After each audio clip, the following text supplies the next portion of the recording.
BFK KWS YouTube channel.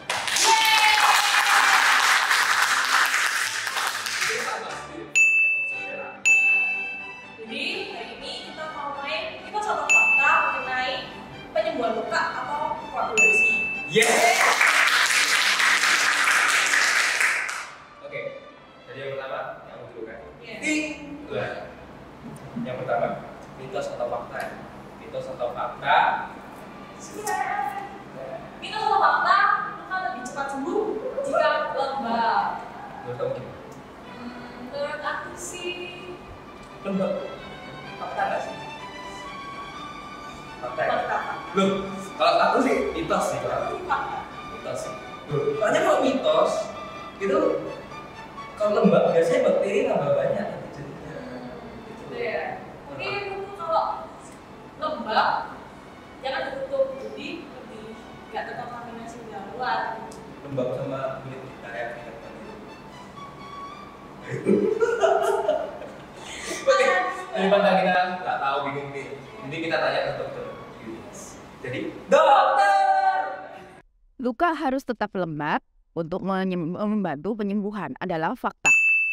Luka dengan kondisi yang lembab terbukti merupakan kondisi paling optimal untuk penyembuhan luka dengan mencegah dehidrasi, meningkatkan angiogenesis, dan kolagen sintesis bersamaan dengan meningkatkan pemecahan jaringan mati dan fibrin.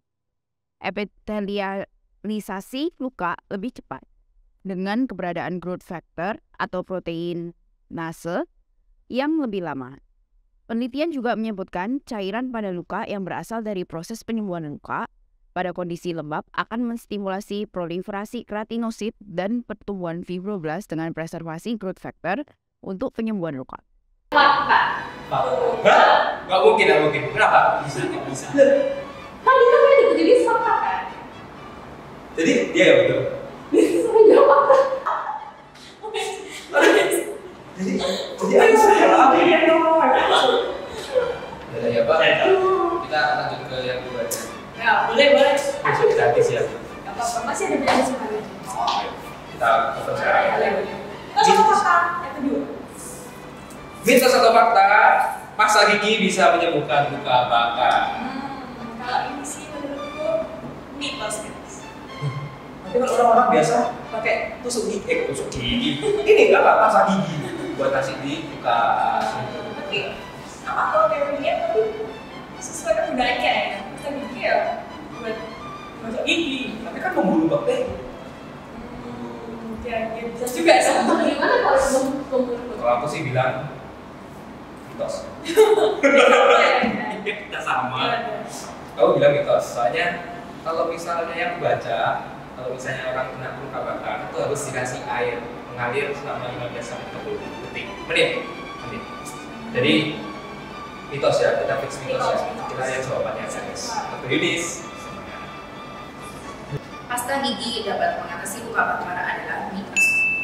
Pasta gigi memiliki kandungan mentol yang memberikan sensasi dingin. Itu merupakan ide awal yang mungkin digunakan oleh orang-orang awam sehingga digunakan untuk penanganan awal luka bakar. Akan tetapi pasta gigi sendiri dapat mengiritasi luka bakar itu. Dan juga pasta gigi tidaklah steril sehingga dapat menginfeksi jaringan luka di sekitarnya. Dan juga pasta gigi dapat membuat luka bakar semakin dalam.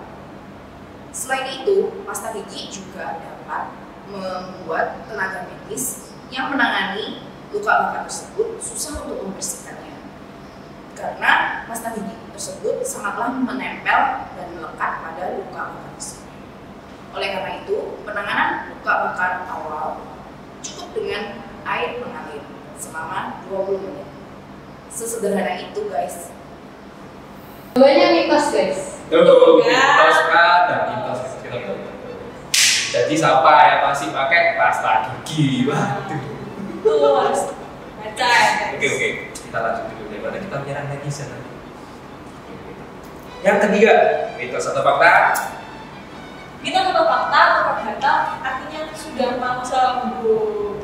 Menurutku ya, ini fakta. Soalnya, ya, ya, soalnya aku sendiri ngalamin kalau lukanya udah gatel tuh udah mau kering gitu loh. Jadi kadang aku garuk tambah jadi luka baru lagi. Jadi intinya itu sudah mau sembuh. Coba aku sama. Ya udah, langsung aja ke dokter Yudis kalau gitu deh. Oke, semangat dokter. Luka gatal menandakan luka mau sembuh adalah fakta. Seperti yang kita ketahui, ada 3 fase penyembuhan luka. Yang pertama adalah fase inflamasi yang dapat terjadi sampai 3 hari. Pada fase ini juga terjadi hemostasis, di mana perdarahan pada luka akan membentuk klot atau gumpalan yang berasal dari fibrin dan platelet. Pelepasan kimiawi seperti histamin dan sitokin dapat menyebabkan rasa gatal pada luka. Yang kedua adalah fase proliferasi yang dapat terjadi sampai 3 minggu. Pada fase ini, fibroblast membentuk kolagen tipe 3 untuk menumbuhkan kulit yang baru. Saat kulit yang baru ini tumbuh dan meregam untuk menutup luka, maka merangsang saraf pada kulit dan menyebabkan rasa gatal. Pengelupasan di sekitar luka juga bersifat kering sehingga dapat menjadi gatal. Yang ketiga adalah fase remodeling. Fase ini dapat terjadi hingga 1 tahun. Pada fase ini kolagen tipe 3 berubah menjadi tipe 1 dan menyebabkan luka kontraksi untuk menutup. Hal ini menyebabkan stres mekanis yang mengaktifasi saraf-saraf di sekitarnya dan menyebabkan skar menjadi terasa gatal dan ketat. Rasa gatal pada luka disebabkan adanya pelepasan kimiawi dalam proses penyembuhan luka seperti histamin dan sitokin. Zat tersebut yang akhirnya menyebabkan gatal pada luka. Terutama pada kulit, dengan banyaknya saraf sensoris pada kulit, maka luka pada kulit akan memicu saraf dan impuls tersebut dihantarkan ke otak. Impuls tersebut dapat berupa rasa sakit atau gatal. Hal lain bisa disebabkan karena rusaknya kelenjar minyak pada kulit saat luka dan menyebabkan kulit tersebut menjadi kering. Kulit yang kering juga dapat menyebabkan rasa gatal tersebut. Sebenarnya fakta guys. Kita sudah cocok jadi dokter katanya. Amin. Oke. Mau apa? Let's Atau masih dulu? Oh iya. Yang selanjutnya. Berapa? 4. Fakta atau mitos keempat. Alkohol bisa untuk antiseptik luka. Bisa tuh nggak? Kalau aku sih biasanya orang-orang pakai alkohol buat cuci lukanya, kayak cuci lukanya gitu. Jadi mungkin kalau jawabnya fakta sih. Bisa. Bisa. Enggak fakta. Kenapa? Sama kan orang-orang biasanya cuci luka pakai alkohol ya supaya lebih bersih gitu. Tapi- Teman-teman. Tapi katanya pas itu karena luka aku itu, aku kan mau coba buat bersih pakai alkohol. Katanya nggak boleh, soalnya nanti rusak jaringannya jadi bermasalah. Jadi itu mitos nggak sih? Daripada kita bingung, kita pakai dokter ini. Hanya dokter. Alkohol dapat berfungsi sebagai antiseptik ketika diteteskan pada luka adalah mitos. Alkohol merupakan zat yang korosif, apalagi dengan konsentrasi yang tinggi. Hal ini dapat mengiritasi luka dan dapat memperlambat pertumbuhan luka. Cukup dengan bersihkan dengan normal salin atau air steril. Bila tidak ada, dapat menggunakan air yang mengalir. Pelan-pelan bersihkan luka dari debris atau kotoran. Dapat juga menggunakan sabun bebas alkohol. Lalu dapat ditutup dengan plester yang mengandung atau yang diberi silver sebagai antimikrobia. Cukup dengan itu. Mitos guys. Wah, Jadi, itu salah tadi. gua sudah coba lah ya. Fakta dong. Masa ini kamu bukannya dari mitos ya? Nggak tahu sih, coba nanti lihat di video aja. Iya. Oke. Kita lanjut aja lanjut. Mau yang kelima, mitos atau fakta? Ya. Mitos atau fakta luka lebih cepat sembuh kalau pakai plester? Tidak pakai plester. Tidak pakai plester. Sorry guys. Oke, tidak pakai plester. Menurut kamu gimana? Menurut aku sih mitos ya, karena luka kan ada waktu tertentu harus diplester, ada waktu tertentu harus dibuka ya, ada waktunya gitu.